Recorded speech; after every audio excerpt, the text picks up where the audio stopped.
Welcome back. Today we're going to talk about the roles and responsibilities of working as a CNA. So, in this chapter, we're going to talk about the different roles and responsibilities of a CNA. So, different things like the personal care of residents you'll be providing, the care of their living space, food service, record keeping, communication, and teamwork. And we'll also talk about your role and responsibility as being a member of the healthcare team. So, personal care that you might provide are all of those things that we think about what you need to do to get ready in the morning. So, getting up out of bed, getting dressed, taking a shower, brushing your hair, brushing your teeth, walking out to the dining room. If you want to eat something, um, if you're laying in bed and you get uncomfortable, you can reposition yourself, taking yourself to the bathroom and, eating and drinking. Those are the kinds of things that you are going to actually be helping your residents with. So just kind of keep that in mind, that everything that you would normally do for yourself on a daily basis to maintain your life is everything that they might need help with. Now, the ultimate goal of providing that personal care and with everything that we do for our residents is maintaining as much independence as possible for them. So when they are bathing, they may need help with washing their hair or washing their back, but if they can do the front and wash down their legs, great.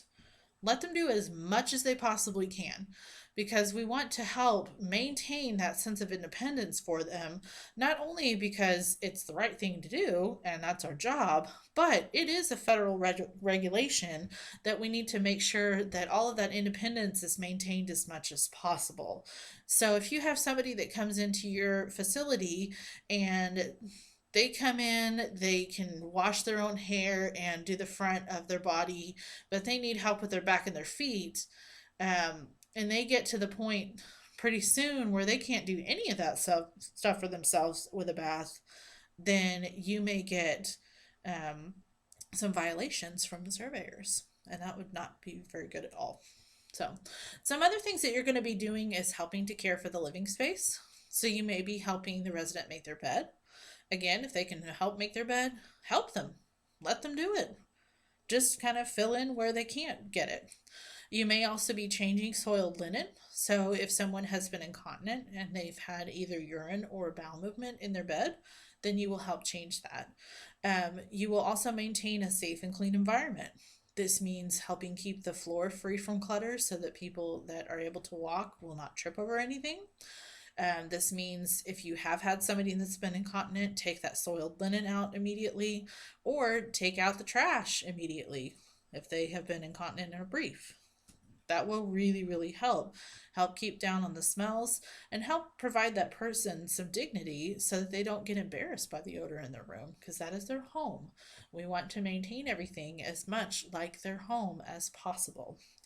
You might also be helping with some laundry. Some facilities, the CNAs will do the laundry on the unit, and some people, and there will be a sign up in their room somewhere. Some people have their family do their laundry.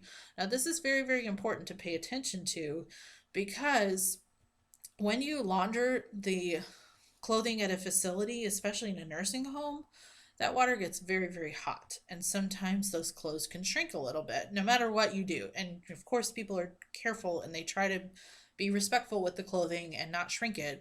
But it does happen sometimes. So then families will choose to do the laundry themselves. So there will be a sign up. Pay attention to that. Know what's on their care plan for the laundry, and just ask the resident, if there's anything specific about how they want their laundry done, and pay attention. So, some things with food service that you might do, you may actually be helping make meals.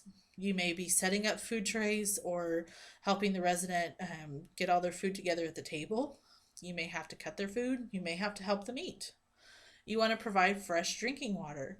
Now, this is to every single resident, regardless of whether they can get up and get their own drinking water or not. You want to make sure that you provide that fresh drinking water to them in their rooms at least once a shift. Because think about if you have a pitcher of water next to your bed and you take water to bed at night and you wake up in the morning and you try to take a drink of it and it's gross It's stale. It does not taste good. It is not refreshing. We don't want to do that to our residents either. That's why we pass water at least once a shift. Some other people may need to have snacks provided to them. Follow your facility policy with that, and also know that some of your people, especially those that are diabetic, may need snacks more often than others. So just find out what your facility expects of you and also follow the residence care plan, and you'll be just fine with that. With record keeping, the CNA's responsibility is to record basically everything that you do for the resident. So you need to record the resident's ability to perform their ADLs. So if you help them with a bath, what did you do and what did the resident do? That needs to be recorded. You also need to record the resident's behavior or charting as required. Again, follow your facility policy and always, always, always follow the care plan. That care plan and the charting need to match. So if the care plan says, the person has depression and we need to watch for symptoms of them being sad and we need to watch for them withdrawing or we need to watch for them refusing care, those are the kinds of things that you're going to need to chart on. So in order for the facility to be reimbursed, through especially Medicare and Medicaid, the people that pay us to have residents in the facility, those care plan and the charting need to match. So it's very important to have accurate charting. You will also be required to record intake and output, or I&O. This is everything that they consume with fluids and everything that they have out. So intake would be things like the water that they drink, if they have juice with their meal, if they drink coffee, if they have a tube feeding, if they have an IV. And we'll go a lot more in depth in another chapter with the I&O, but just kind of an overview of that. The output is going to be anything that comes out of their body as a result of everything that's been taken in. So every time they urinate, every time they have a bowel movement, if they have diarrhea or, vomiting, that kind of stuff is going to be recorded on the intake and output. There may be a flow sheet in the room for certain residents if they need to keep a better tally on the intake and output. So if we need to be more specific about what we're charting, we may not get to the point of charting it quite yet. We might kind of keep a running tally throughout the day and then chart it at the end of the shift. We're also going to be assisting with admission, transfer, and discharge of the resident as required. Again, follow your facility policy and find out what they want you to record for the admission, transfer, and discharge. A lot of times the CNA may not have a big role with that, with the documentation, but just find out what your facility expects of you. Now, a lot of documentation and record keeping is going to be electronic. Some of it may not be, some of it may still be on paper, but we really, really need to make sure that you are accurately recording things, not only to satisfy Medicare and Medicaid, but if you inaccurately record things, especially things like intake and output or ADLs, and that documentation is reviewed, say, by the doctor and the other members of the healthcare team, then that may change that person's plan of care when you really don't need to change it. So that's very, very important to make sure that you chart on the right person and that you chart the correct things on that person. And there is another unit on documentation and recording that we will get a lot more in depth on that, but just kind of an overview with that one. So for communication and teamwork, make sure that you listen carefully to your resident. Listen to everything they say and how they say it. And just remember, you as the CNA, you are going to be the eyes and ears of the healthcare team in regards to that resident because you're going to be the one spending the most time with them. So you really, really need to listen carefully to the residents. Work with and cooperation with your other staff. You are a professional member of the healthcare team. And don't think of yourself as just a CNA. Yes, you are a CNA. That is a very, very important role in that healthcare team and providing care for the residents. So it's important that you work with the staff, with the other members of the healthcare team, and not against them. So if you're having issues with communicating with people, try to talk with them and say, is there something else that we need to work on? And just know that people have different personalities. You may not get along with everybody that you work with, but you still need to maintain a professional attitude and maintain that communication. If you have any resident concerns, then you need to report those to the nurse immediately. If you see that a resident maybe not feeling well that day, or they seem like they're a little bit more tired than usual, those kind of things you need to report to the nurse. And we will talk more in a later unit about what to report and how to report that.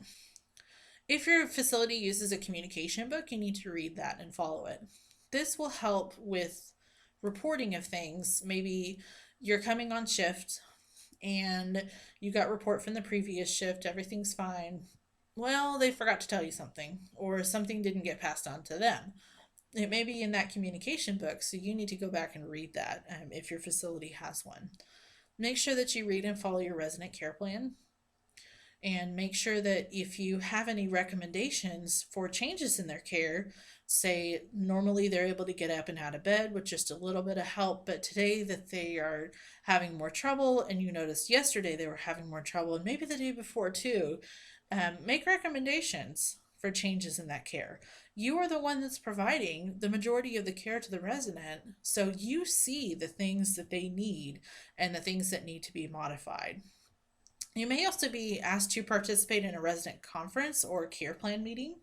This is very important because there may be things that are not accurate on the care plan, that maybe the resident has had those changes and you're the one that's seeing them.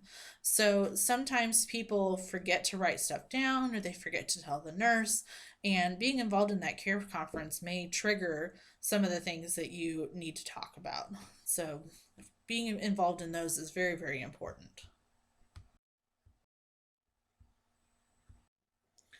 So, as a CNA, you are going to need to be dependable, responsible, accurate, have respect for others, and be honest.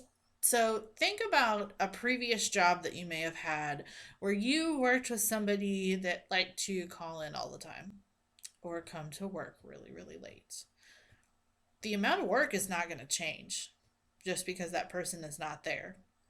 But you may be one of the people as part of that team to have to pick up the slack. So that's why it's very, very important as a CNA to not do that to someone else, because at a facility, those residents are still going to need to be taken care of. They still have the same amount of needs, they still have the same amount of trust in that team. And if things are not getting done, then that's going to be make it very difficult for the residents to know that they're going to be taken care of. So, part of being dependable and responsible is making sure you get to work on time. If you are going to be late, call. Make sure that you tell the facility, hey, I'm running late. I got stuck in a train. My car wouldn't start, whatever it is. Make sure that you are at work on time. Make sure that you keep your absences to a minimum. Don't call in just because the sun is out and it's a beautiful day and you feel like going to do something. That's what you do on your days off. If you are scheduled to work, you need to be there. You need to be able to go in and take care of those residents. However, if you do need to call in for a legitimate reason, such as if you're sick, call in as early as you can. Most facilities will have about a 2 hour time frame before the start of your shift that you have to call in before that time, or else it is considered an unexcused absence. And if you're in your first 90 days of having that job, they may fire you for it. If you are scheduled to start work at 6 o'clock and you call at 5 o'clock and say, oh, well, I'm not going to be able to be in today, I'm not feeling well, then they may fire you for that if you're in your first 90 days. So if you're starting to feel sick the night before your shift or whenever before your shift, and you know that you're probably not going to be able to go into work that day, the next day, then call. That way, the facility has some time to try to find somebody else to come in and cover your shift. So make sure that you keep promises related to resident care.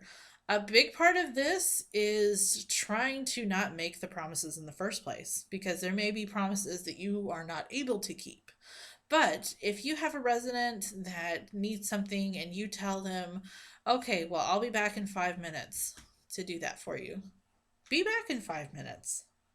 If you get to starting another task and you're not able to go back to that resident in the 5 minutes that you told them, See if somebody else can go check on that resident to make sure that they know that somebody is there for them, or see if someone can take over your tasks so you can go help the resident. But it's very, very difficult to try to keep those promises if you make unrealistic expectations. So, you want to make sure that you complete your assigned task promptly and quietly.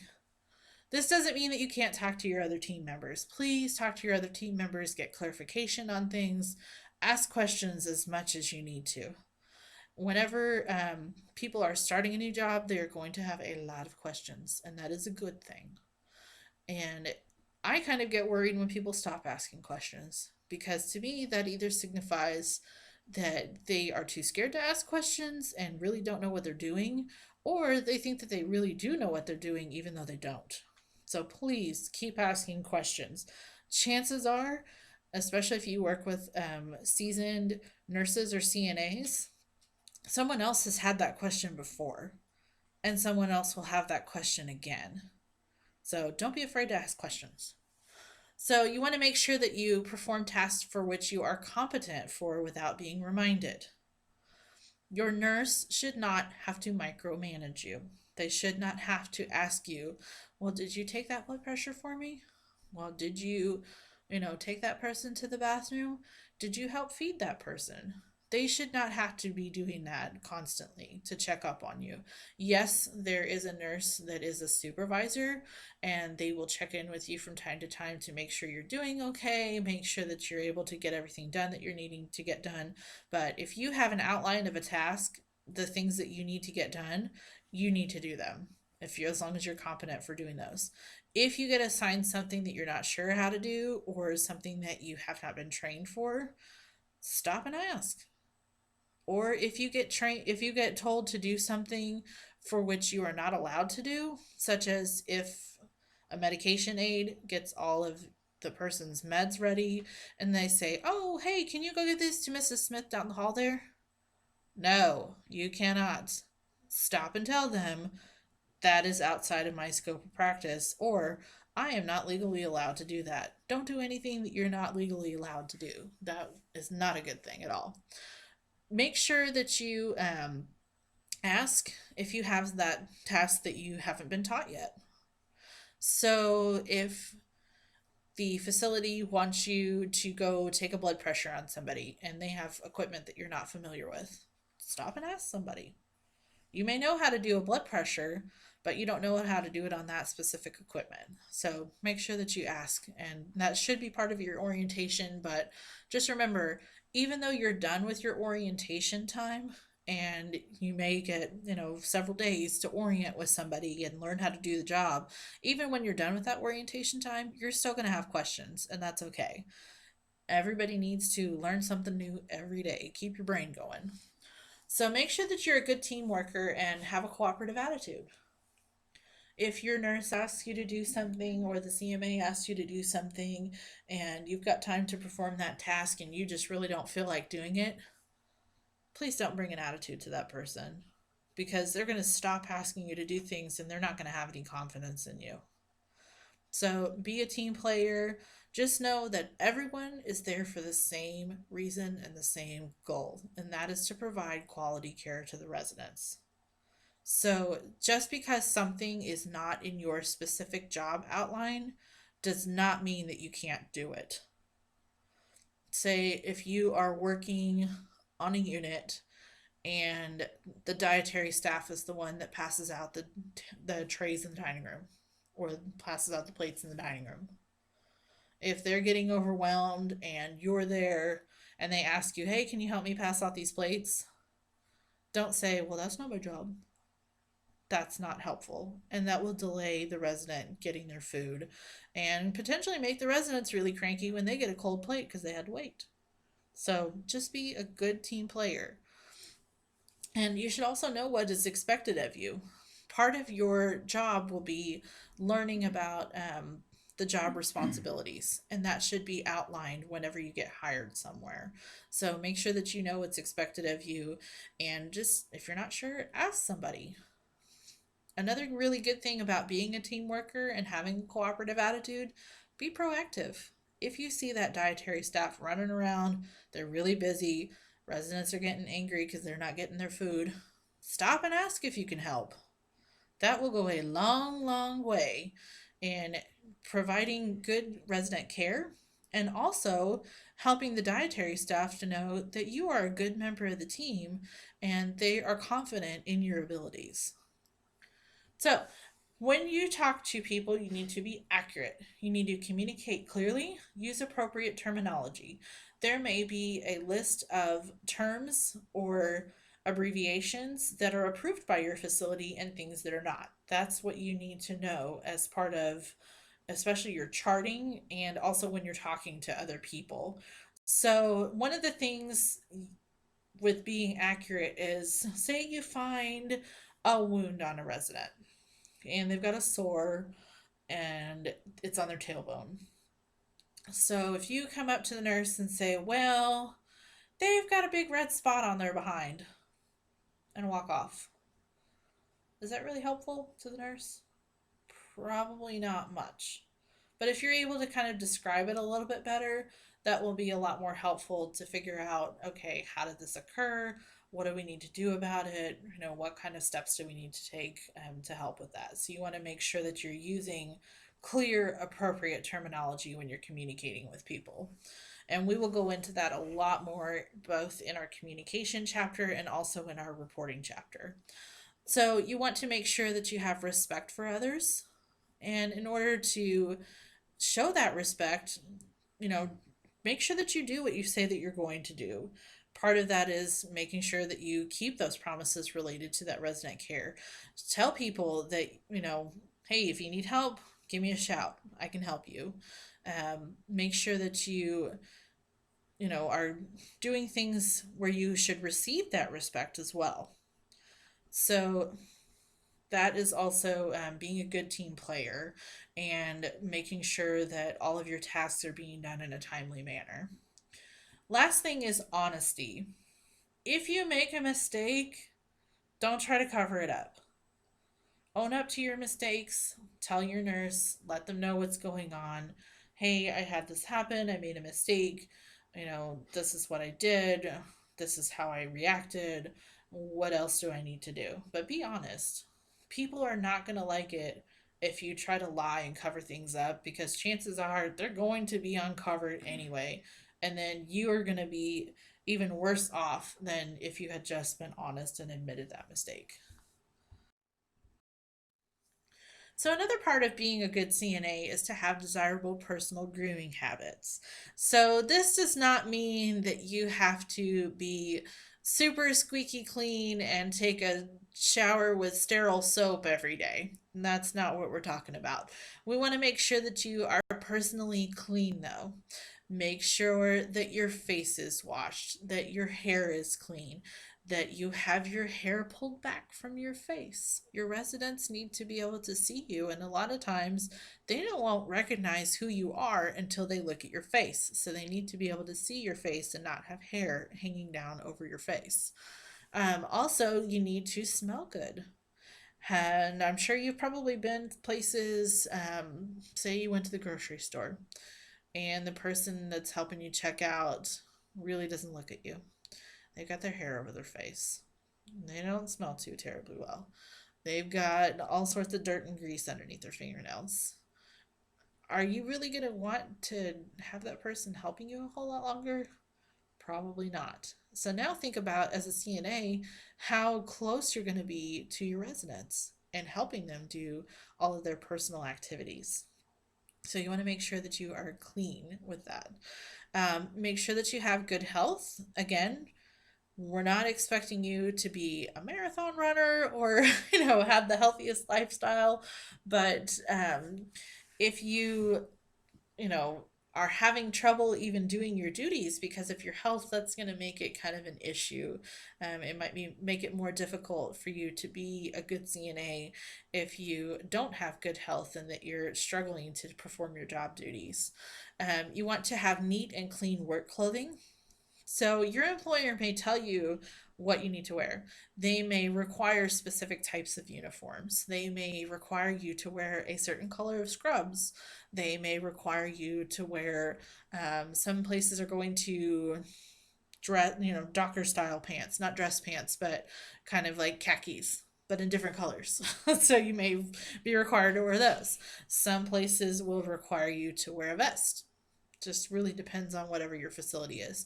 Whatever they want you to wear, make sure that it's neat and clean.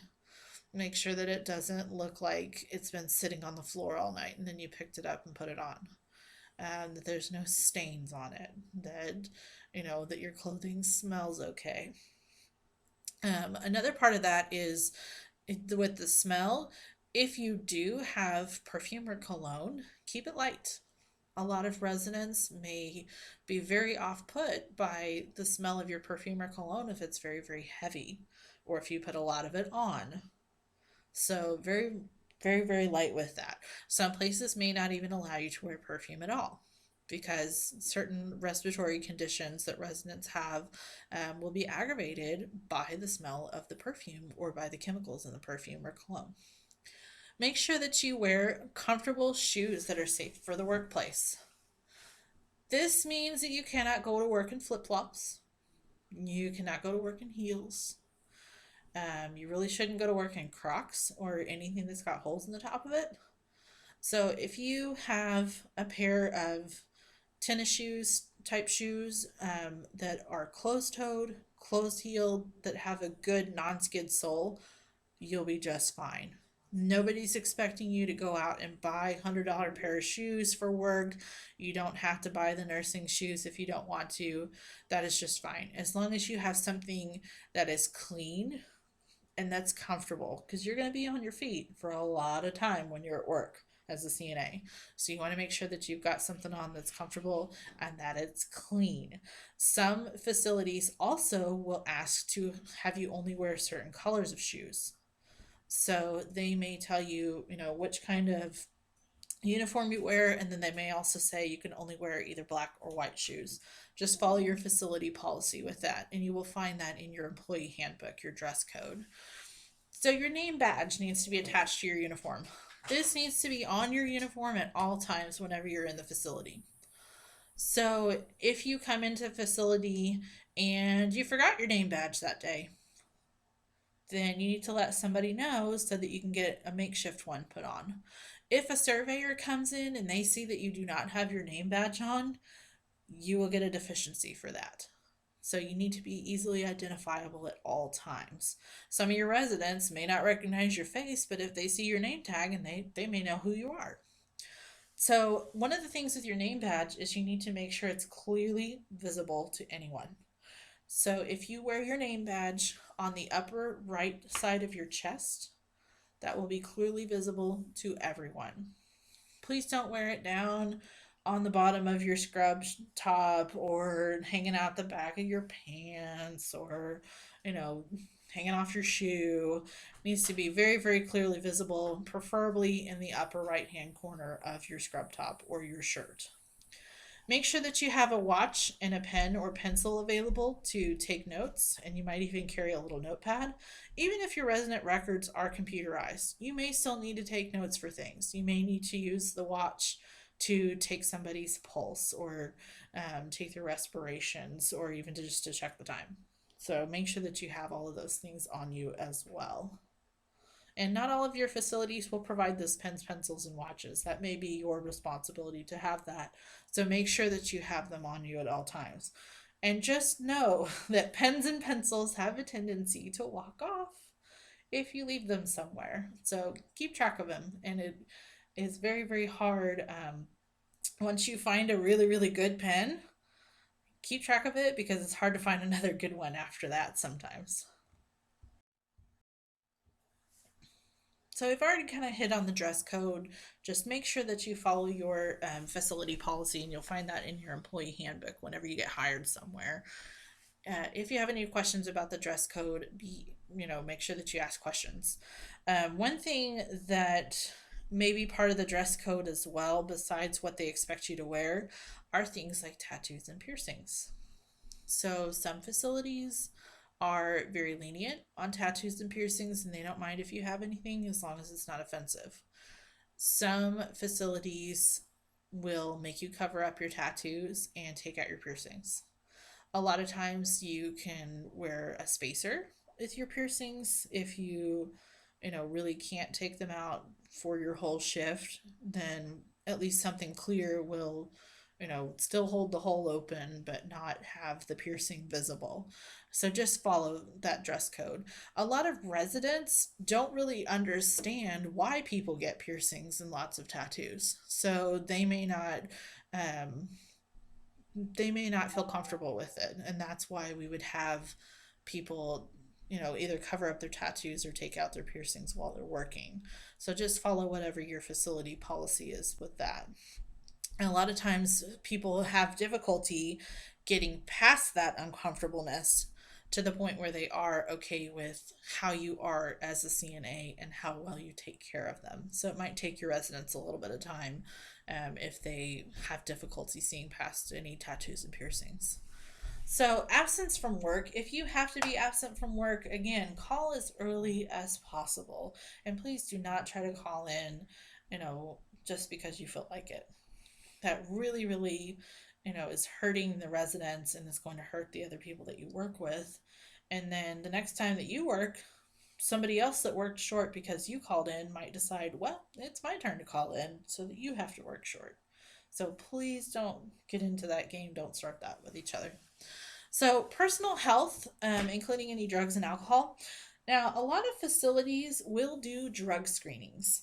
So, they will require you to take a urine drug screen before you start at a job. Those places, a lot of times, will do random drug screenings. So, they will keep testing you as you are working, and they will have policies about what is going to happen if you do test positive for drugs. Some places will have employee assistance programs only if you've been working there for a certain amount of time. Some places will automatically just fire you. So just kind of be aware of that. Um, Alcohol, there is no restriction at facilities about having alcohol on your own time when you are not on the clock at a facility. However, if you come to work impaired, either by drugs or alcohol, then you will be asked to leave your shift and could possibly be fired for that. So just kind of be responsible with that. Make sure that you are not drinking right before you come to work so that you're not impaired. And also kind of think about if you have to work the next morning, your employer is not going to find it very amusing if you come into work with a hangover. So just kind of keep that in mind whenever you're thinking about whether you want to go out and have that alcohol or, have that extra drink if you're not going to be able to clear it out of your system and be functional the next morning by the time you have to go to work or whatever time of day you go to work. So just kind of keep that in mind as well. Smoking. Most facilities are going to be considered smoke free. They are technically not allowed to have people smoke on the campus of the facility. However, they may find some kind of different ways around that. You may be able to step foot off the property just enough so that you can smoke and that you're not smoking on the facility property, or they may allow people to smoke in their cars, or whatever the case is. Make sure that if you are a smoker, that you find out what the facility policy is with that. Also, smoke breaks are to be taken when you have your 15-minute break and when you have your lunch break. A lot of places will not allow you to take extra breaks just because you smoke. And please be conscious of that because you may work with other people that don't smoke, that don't take nearly as many breaks as the smokers do because they feel like, if I'm not smoking, then I don't need to go out and take a break. And they're kind of having to pick up the slack while they're still on the floor. So please be respectful of each other. Now, I'm not saying that people will abuse that, but some people might. So just be aware of the smoking policy at your facility and whether or not, you know, you can take breaks at any time to go do that, or if you need to stick to your 15-minute break and your 30-minute lunch break. So, gifts from residents or family. You are not allowed to accept any money or any kind of nominal value gifts from a resident or family. So if a resident, say they wrote a poem or they got you a card or they want to give you a piece of candy, that's okay. If the family tries to give you a check for $100, that's not okay. So that can be considered exploitation of a resident or family, and it is illegal and it is unethical. So you want to make sure that you know your facility policy of what to do if a resident or a family member tries to give you a gift. Generally, it's politely decline and just let them know I'm not allowed to accept this and I appreciate your thought. Maybe see if they're trying to give you money, that if you can put it into a resident fund, or tell them, I can't accept the money personally, but you can give it, to the facility to be put in this resident fund to help with activities or whatever the case is. So just know what your facility expects of you with that. So when it comes to personal telephone calls and cell phone use, you have to be really careful with that. A lot of places will not allow you to take any personal telephone calls unless it's an emergency, and many facilities will not allow you to have your cell phone on you when you are working. So, this may mean that you cannot even bring your cell phone in the building and you can maybe go to your car and check it while you're on your break. They may allow you to have your cell phone on your person, but you have to keep it on silent or vibrate, and you're not allowed to answer calls unless you're on your break. So be very, very aware of your cell phone usage policy. Also, with cell phones, you need to make sure that you're following privacy laws. You cannot take a picture of a resident. You cannot post things to Facebook about a resident. You cannot be texting your friends about a resident. All of that is completely illegal for that.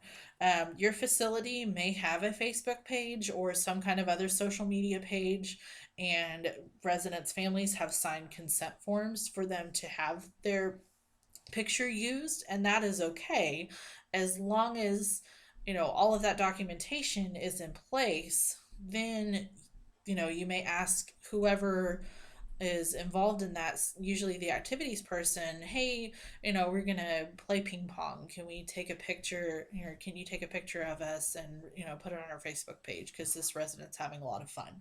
But just be very, very aware of cell phone use, and be very aware how easy it is for some of us to pull out our cell phones and start looking at it and not even know that we're doing it until we get halfway through. So really kind of keep your cell phone in check while you're at work. Criminal record checks, I kind of went through that in another presentation. Just know that every single person that works in a facility has to go through a criminal record check to make sure that they don't have any kind of record that will put a resident in danger. So if you have any questions about that, please email the instructor or ask your facility if you're not quite sure. Performance evaluations, these are typically done at the end of your probationary period, and that will usually be like a 45 or 90-day period, and then also annually. Hopefully, your facility will not wait until your performance evaluation to let you know the things that you are not doing correctly, the things that you need to improve upon. But just know that performance evaluations are going to tell you, okay, what do you need to improve upon? What are you doing really well? So keep that in mind, that it could be a very positive performance evaluation. It will also help you set goals for the next year as a CNA and how to move forward. If you have a grievance or a complaint about your facility, then you need to follow the policy and procedure for that your facility has in place.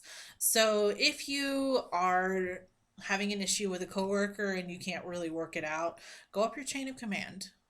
Follow whatever it is, the grievance process that you're supposed to do.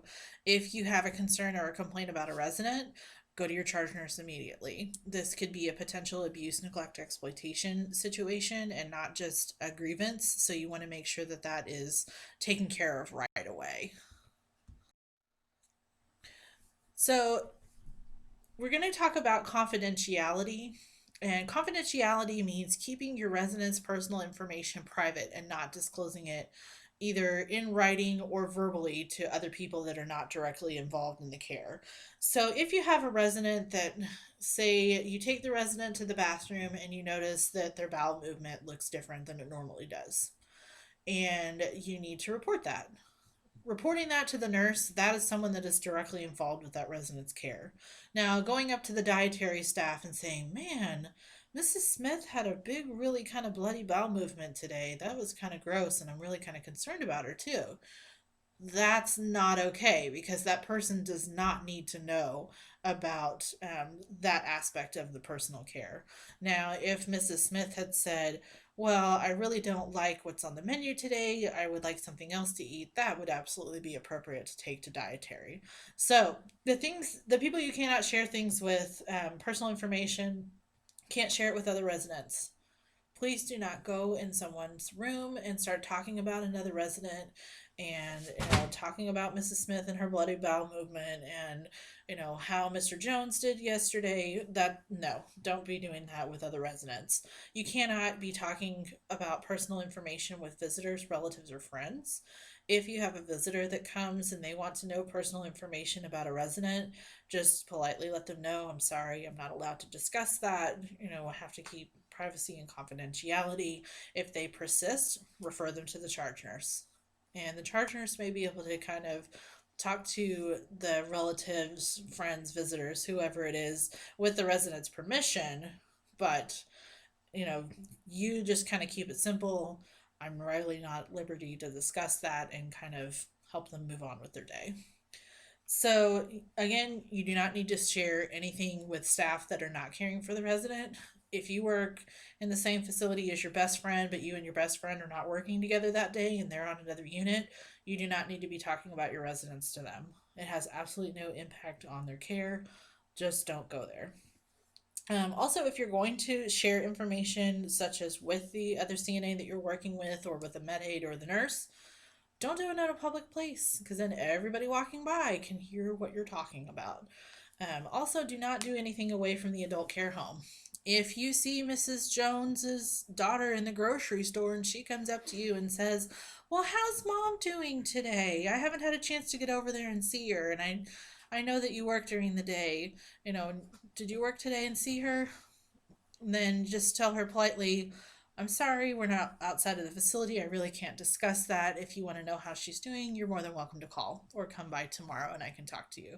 So just make sure that you're not doing it in a public place or away from the adult care home. So, kind of as a recap of the things that we've been talking about, we're going to provide competent basic care and assist our residents in meeting their needs, helping with them with their ADLs, making sure that we provide care with respect. We're only going to perform those activities or duties to which you're trained, competent, and authorized by law or regulation. So, again, you're not going to be passing meds to people, but you can do blood pressures, you can, help them to the bathroom, different things like that. And we always want to maintain that environment that respects the residents' privacy and promotes their independence and dignity. So, we want to maintain an environment that safeguards a resident's possessions. So, if you are doing some light cleaning, which some places will have you do that, then you want to make sure to keep all of their possessions safe.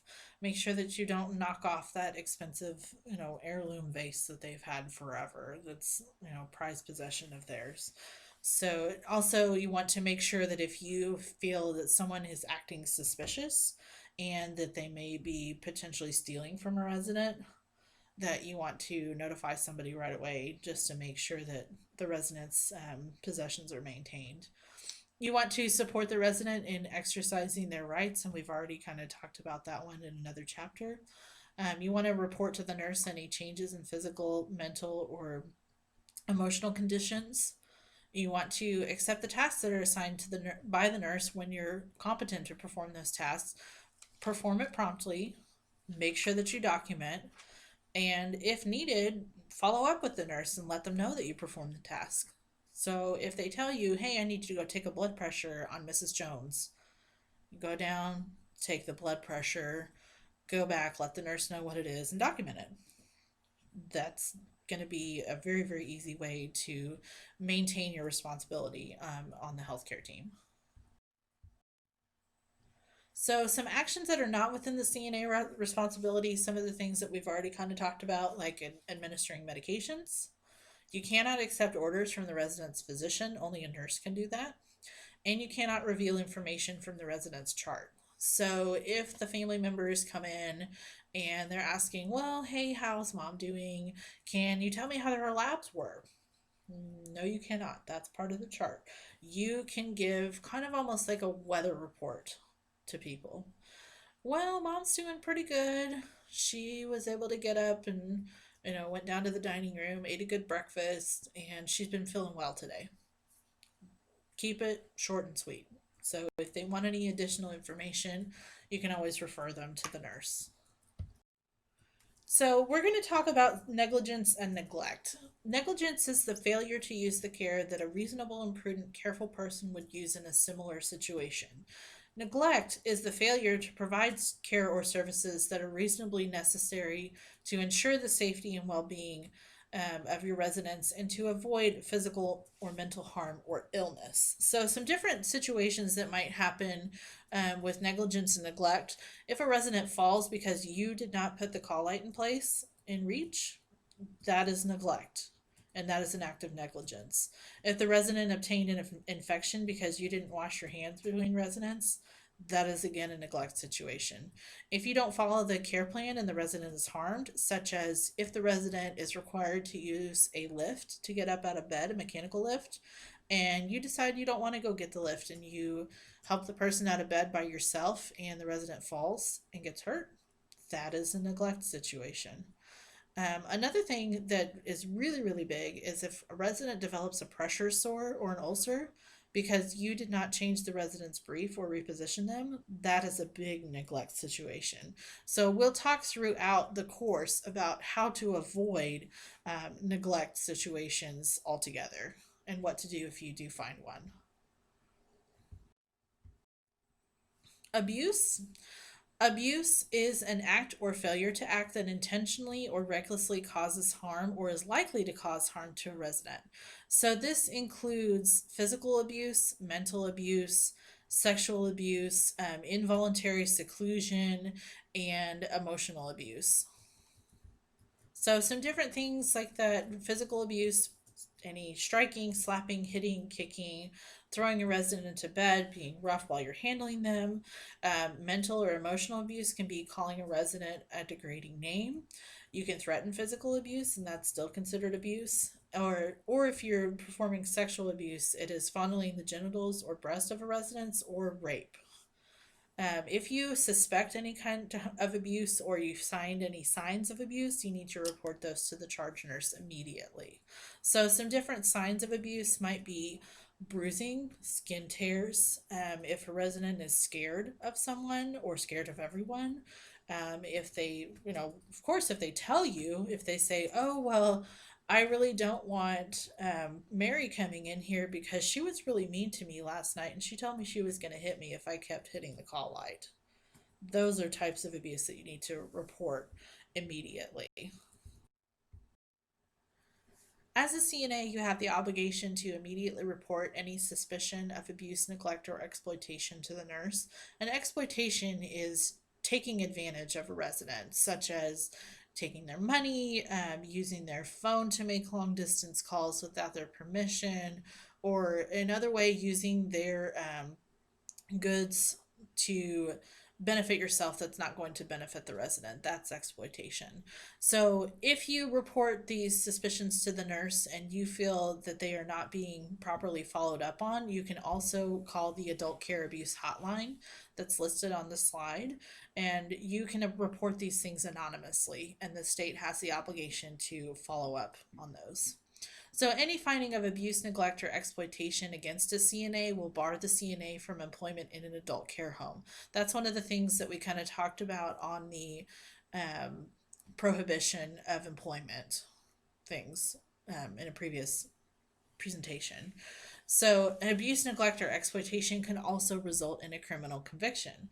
So, just remember that not only are state surveyors and, you know, legal people coming after a nursing home, they can also come after you. They are also coming after the CNAs, the CMAs, whoever is performing that abuse, neglect, exploitation, not just the facility. This concludes our presentation about the roles and responsibilities of the CNA. Some of these things are going to be repeated throughout the course, so we will start with the basics of this one and kind of add to it throughout the different presentations. Again, if you have any questions, please contact your instructor by email or phone, and thank you for your time.